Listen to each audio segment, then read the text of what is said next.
Maybe you need to stop pitching so quickly and start diagnosing. If you've been in sales for 5 years or less and you're struggling to close more business, the problem may not be your effort. It may not be your enthusiasm, and it may not be your product knowledge. It may be that you're talking too much, presenting too soon, and trying to sell before you fully understand what your customer really needs. In this video, I'll show you how consultative selling can help you ask better questions, uncover the real problem, build trust faster, and make it easier for the buyer to say yes. Hi, I'm Neil Wood, and I've been practicing consultative selling now for 35 years. And my claim to fame, that is, in one 5-year period, I brought in sales of over $1 billion. And yet I'd like to tell you, I never sold anything. It was a matter of asking questions and providing solutions. So that's what I'm going to talk about today about consultative selling. Now, there are many ways to go about this when it comes to sales. I have found that consultative selling is the most effective program I've ever applied to my life. And it's something I learned back in the 1990s. I know, a long time ago, but it works, and that's what I'm here to share with you. Let's talk about the art of consultative selling. How to become a trusted advisor and not just another sales rep. And that's important to distinguish. By the way, the closing rate for consultative sales reps is 34%. How is that compared to some of the others that you've seen? There's nothing that comes close to it. So we're going to talk about the art of consultative selling. What is it? First of all, what is consultative selling? It's a core philosophy, and I'm going to talk about the 4 pillars of it, but truly it's the trusted advisor's role. And that's the whole reputation I want you to have, that of a trusted advisor and not a pushy sales rep. We're also going to talk about why it outperforms product pushing. I'll go deeper into that and the psychology and the revenue impact and things like that. Let's also talk about crafting powerful discovery questions. It's a question I get a lot. Neil, what do I ask? What are the best questions? What are the most effective questions? I will go over all of that.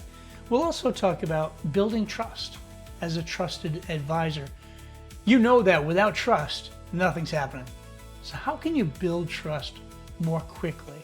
I'll talk about that and give you a couple success stories that I have along the way in terms of how to build credibility, reliability, intimacy. I don't mean it that way. Where people really get to know you better and more quickly. And finally, self-orientation. One final thing we'll talk about when it comes to the pillars of consultative selling is applying the framework daily. This is not a one and done. This is something you do on a continuous basis. It's about pre-call planning, discussing objections. You notice I didn't say handling, discussing objections, because that is what you really want to become a master at. And looking at your daily habits. What do you do daily that's bringing you closer to your goals or away from your goals? Those are really important. And finally, your 30-day action plan. You've got to have a plan. I could talk to you all day, which I won't do because I know most of us are visual learners, but it's important to have a daily action plan. You got to put things into action. So we'll talk all about that. Now, before I dive more into consultative selling, I do want to talk about the old way. And I was guilty of this, absolutely guilty. But when I started sales more than 35 years ago, it was the old way was product pushing. Why the approach is losing clients? Because it doesn't work anymore.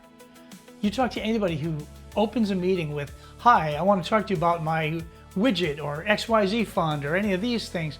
You're turned off right away. Especially today, people can look anything up that they want, either in AI, ChatGPT, Claude, or any of those things, or just Google it. They don't need you to tell them about a product. But I digress. I'm jumping ahead of myself because you get so excited talking about consultative selling. If you want to lead with your product or pitch, then this presentation is not for you. However, if you're open-minded to learn, because you do want to boost your sales, and you do want to perhaps get in the top 10% of your sales organization, then you may want to pay attention here, take some notes, or hit replay, however you want to do this. I believe this because when I was a sales rep, new to the business, I listened to, now hold on, I'm going to date myself, cassette tapes. While I was driving all over my territory, I was constantly listening to how to present more effectively, how to close more sales, how to build relationships, all these things. I had about a dozen different cassette tapes in my car in a little box that I would listen to constantly in between meetings. That's how I taught myself. These days we have online training, which is really cool, or YouTube videos, anything you want to listen to while you're driving or traveling from appointment to appointment. It makes a big difference. So research shows that many reps talk 70% of the time. And yet the top sales reps speak about 30% of the time. And that's really what the ratio should be. It should be 30-70. You talk 30, much of that is asking good questions for discovery. And then the other 70% of the time is your client explaining what they need, what the issues are, what the challenges are, what's getting in their way. And of course, you're really paying attention because this is when you're thinking, while listening, thinking about what solution can I provide to them based on what they're telling me. And after you've been doing this a number of years, the challenges most of your customers face are fairly similar. So then it's just plug and play to share a solution that's worked with other clients. But I'm jumping ahead of myself. Again, the old way is leading with your product or your pitch, talking more than you listen. That's a big one. Focusing on features and price. People can look all of that up. So you're just wasting a lot of your breath. People don't care about features. They care about outcomes.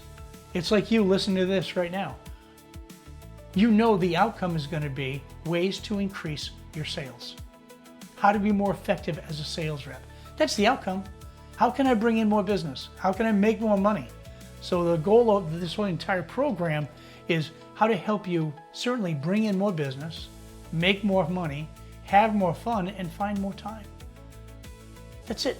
It's really simple. So those are the outcomes I want to deliver to you. Those are my deliverables, and that's up to me.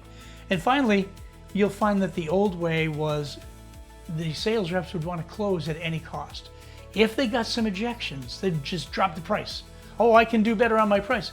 That's not the issue. If people have given you objections, that's a good thing.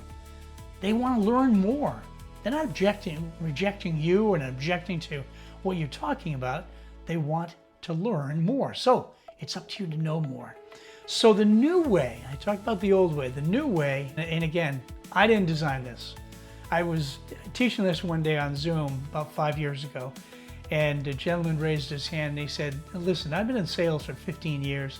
I do really well, but I've never heard about consultative selling. I said, no problem. It was new to me at one point also. And he said, but I'll tell you, I'll listen because I'm open-minded.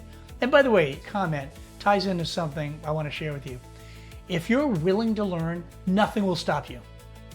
If you're not willing to learn, nothing will help you. So you wouldn't be listening to this if you weren't willing to learn. I think we're all in the same plot right here, which is really good. I want to help you. You want to help yourself boost your business and really start making some good money. I'll tell you, when I first got into sales, I left a job in Boston that was paying $35,000 a year. I was an inside sales guy and I was doing really well. When I got into outside sales, which took a little persuading because I had my doubts. I didn't know if I could do it. Calling on strangers day after day. After my first year of business, I made $135,000. That's a big increase from 35. And then the following year, I made $199,000 and then $250. And just kept going up from there, up to $500,000.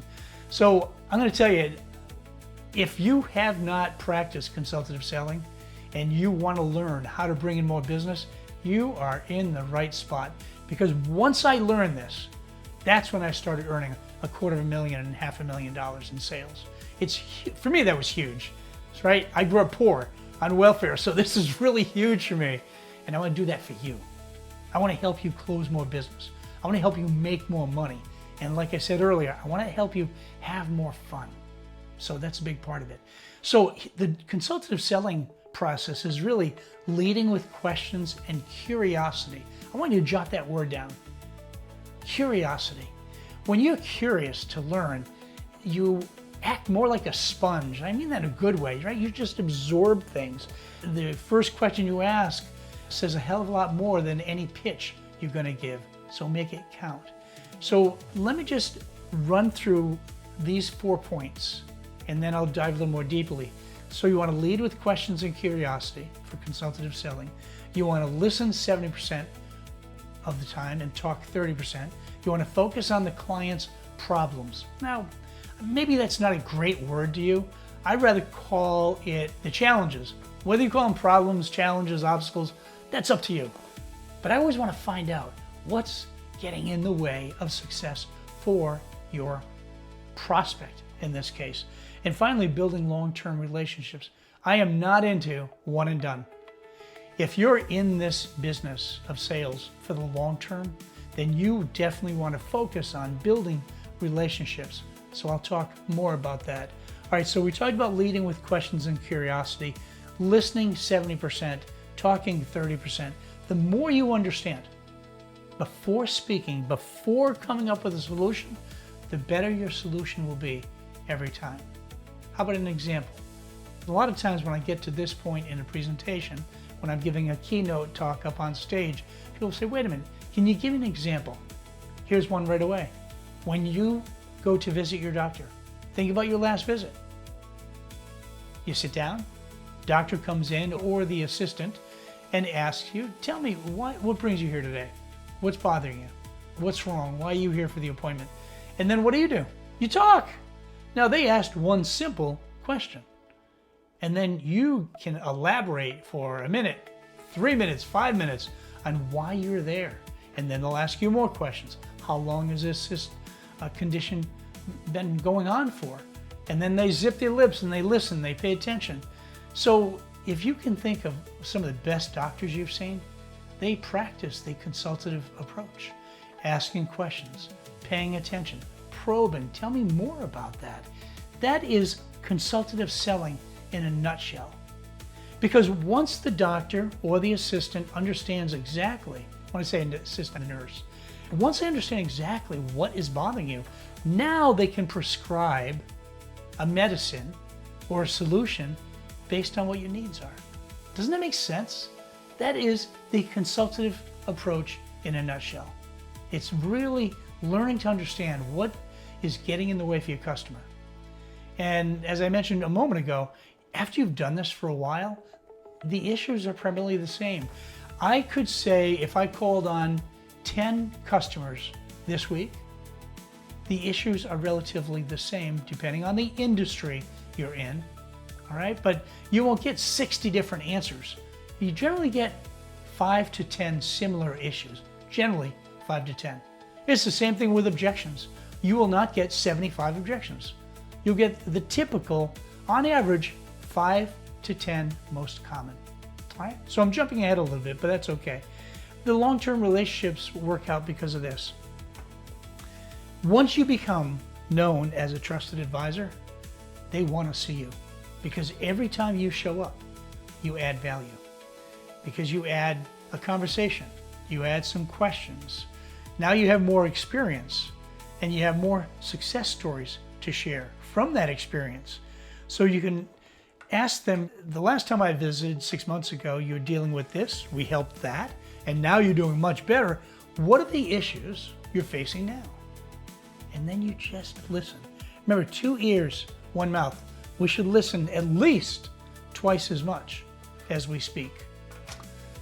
So that will open up a long-term relationship for you if you nurse it, if you take care of it, like any other relationship in life. You want to keep in touch. We'll go into all that later on. But the bottom line is this. I always wanted to build long-term relationships because I like the people I call on.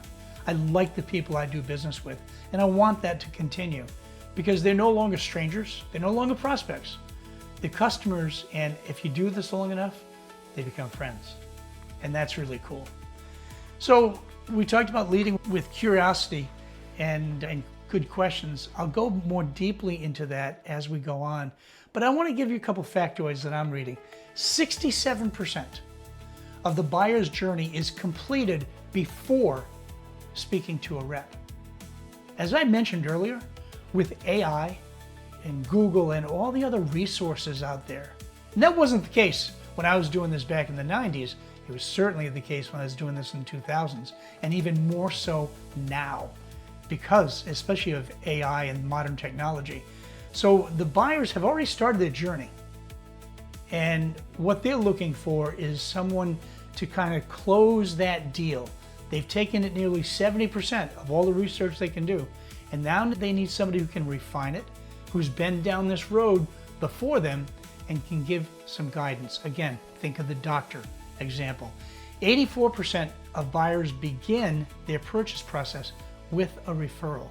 Somebody referred them, somebody they trust, of course, right? We don't get referrals from people we don't trust, but 84% of buyers begin their purchase process with a referral. 3 times more likely to buy from a trusted advisor than a product pusher. Think about that. Folks who come in and just say, hey, I want to tell you about my product right now. I know we only have limited time. So let's look at it this way. If I came into your office or called you on the phone, I'd always prefer to do this face to face, but if I called you on the phone and said, I really want to talk to you about some of the artwork that we have available of the ocean scenes and things like that. What if you're not into oceans? What if you're not into art? What if you don't even care about paintings? It just doesn't matter to you. You know what? I just blew it.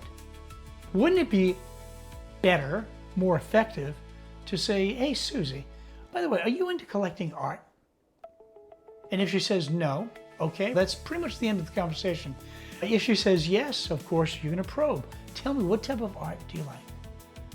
Do you like this, or do you like that? Do you like scenes? Are you into the ocean or the mountains, or what do you? You go into a dialogue. But for the person, the sales rep who's inexperienced, to walk in and pitch product, they've lost it before the conversation even began. And finally, 91% of customers say they'd give referrals if the salesperson asked. And yet only 11% of salespeople ask for a referral. By the way, I loved cold calling when I first started in this business. I found it really exciting to try to close a deal and try to get someone to say yes to a meeting and perhaps yes to a sale. And I hired a business coach in the late 90s because I was working 70 hours a week. I didn't need to, but it's just the way I was raised, about that competitive spirit. So I hired a sales coach, and he said, so tell me why you're working so hard. And I told him that I treat all my clients like A clients. He said, it's interesting. Are they all giving you the same amount of commission? I said, no. Then why do they deserve, does a C client or a B client deserve what the A clients are giving you? So he asked me to do the 80-20 rule. Now remember, I'm talking about, I loved cold calling. Here's what the 80-20 rule did. It helped me realize which 20% of my clients are paying me 80% of my commissions. And he asked me, how's your relationship with them? And I said, good. He said, tell me more. Of your top 10 clients that have generated more than $200,000 in commissions to you this year, how well do you know them? And I was very humbled, but I realized I knew them very little. And that was the aha for me. That aha moment we like to talk about, that was a little tap in the head saying, there's a better way to doing this. So over the next 6 months, I started asking my clients things about them. I wouldn't make it an interrogation, but I asked, so where the heck are you from? I really got to know them much more deeply over the next 6 months. And again, I couldn't ask them 15 questions at a time. But by the end of 6 months, I had 25 answers to really important features about each of my clients. I knew their significant other, if they had children, where my client went to college, if they went to college, how long they've been in the business, favorite vacation spots, favorite restaurants, all that stuff. So I knew them really well In fact, I knew them better than any of my competitors did. As a result, my business exploded, increased by 40%. I was #1 in sales at my company for the next 5 years. So that's the power of really knowing your clients. Now, let me step back because I told you that I love cold calling. I never cold called again. I would simply ask my top clients for referrals. Now, I mentioned referrals and people are like, oh, I don't want to ask. I don't know how to say it or how to ask it. Absolutely. By the way, many people have the same problem. It's one of the reasons it was one of my most popular presentations when I was a sales rep. I taught other salespeople how to ask for referrals. So I can think of my friend Peter in Rhode Island. And I said, Peter, you and I have been doing business a long time, and I treasure our relationship and our friendship. Who else do you know in the New England region who I could help the way I've helped you grow your book of business? I'd say, grab a pen. Let's jot some names down right now. I'll give you 3 names. I said, that's terrific. And would you do me one step further and call them and let them know that I'll be giving them a call? Absolutely, I'll do it. In fact, let me call them right now. I'll introduce you while you're sitting here. Now that's a dream world, isn't it? And it happens. So a lot of this, the next portions of the program are going to be on consultative selling, because this approach I know works, whether you're new to sales or you've been doing this for 25 years. And I know it works because of experience. And remember, I brought in more than $1 billion in business for my clients that I get paid commission on. So that's it. I want to get you started in consultative selling again because I want to help you make more money than ever in your life and really have fun and build momentum. My for you is really to ask questions. Pay attention, take notes. Anytime you have questions, jot them down and we'll talk by phone, because I'd love to provide coaching sessions after a training session. It's one way to really reinforce what you've learned and make it stick. And before you know it, asking questions, probing, and listening more effectively becomes a daily habit in all your conversations. And you'll find that you learn more, a lot more, by doing it that way. Because think about this, we don't learn when we're talking, do we? We learn when we're listening. All right, more to come on that. Stay tuned.